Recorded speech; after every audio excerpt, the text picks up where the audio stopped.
Second హాఫ్లో చాలా ఒక 4-5 వావ్ మూమెంట్స్ ఉంటాయని. బట్ ఒకటే ఒక సీన్ తప్పించి మిగతా అంతా రెగ్యులర్ కమర్షియల్ ప్లాట్ మూవీ అనిపిస్తుంది. సినిమా పేరు పెట్టుకున్నాడు కదా, లక్ ఫ్యాక్టర్ కలిసి రాలేదా తమ్ముడు?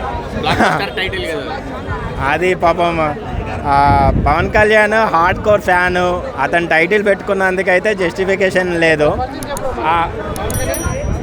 ఒక నిమిషం ఇదైపోయింది. సో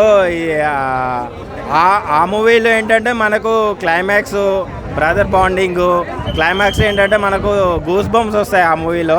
బట్ ఈ మూవీలో మనకి ఏంటంటే నితిన్కి స్టోరీ ఏ ప్లాట్లో నచ్చిందో తెలియదు, కానీ టైటిల్ అయితే 1% కూడా జస్టిఫికేషన్ కాలేదు.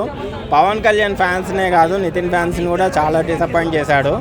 శ్రీరామ్ వేణు స్క్రీన్ ప్లే అయితే చాలా డిసప్పాయింట్ చేసింది. ఫీల్ అయినా ఒక నితిన్ గారికి వచ్చినందుకు సినిమా మాత్రం చూనా సూపర్ ఉంది, ఎక్కడ కూడా బోరింగ్ లేదు. అంటే కథ పట్టు ఉంటుంది అన్న, కథ పట్టు ఉంటుంది. స్టోరీ మనం ఎట్లా అనుకోవద్దు, ప్రతి స్టోరీ ఇలా అంటే ఎన్ని కథలు తీసుకొస్తారు, ఏడికని తెస్తారు. రైటర్స్ కూడా మన కథ కూడా అర్థం చేసుకోవాలి. ప్రతి కథ బాగాలంటే చెప్పలేము మనము, కథ తగ్గట్టు స్టోరీ ఉంటుంది, దానికి మనం ఏం చేయలేము. చూసినామా మనం ఎంజాయ్ చేసినాం, అందరికీ చూడాలి, ఎంజాయ్ చేసాం. బాగుంది అంటే అట్లా ఉంటుంది, దేని దానికే ఉంటుంది అన్న. దేనికి మనం పోల్చొద్దు, దేని కథ దానికే డిఫరెంట్ ఉంటుంది. మనం దేనికి మనం చూడొద్దు. సినిమా మాత్రం చాలా బాగుంది, నాకైతే నచ్చింది. లయ గారి క్యారెక్టర్ మస్తు చేసింది, చాలా బాగా చేసిన క్యారెక్టర్, చాలా బాగుంది. ఫైట్స్ మాత్రం చాలా అంటే చాలా బాగుంది, ఇచ్చి పడేసిండు.